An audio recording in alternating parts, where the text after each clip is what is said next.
Hey guys, this is a quick unboxing of JSAUX 10 feet 2 pack USB-C to USB-A cable.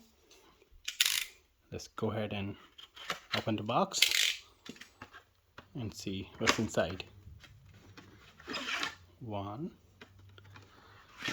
2, and we have some paperwork. We have some cable management stuff, and these are nylon braided 2 red color cables.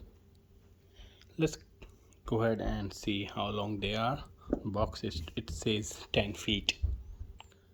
Okay, so only way I could fit this long cable by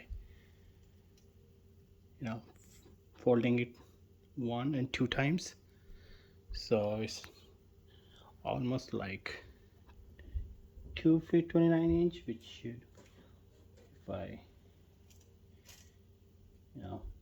make it like perfectly fit, might come up to like 30 inches. So 2 feet 30 inches multiplied by 4 should give you like 10 feet. That's all I have for this unboxing video.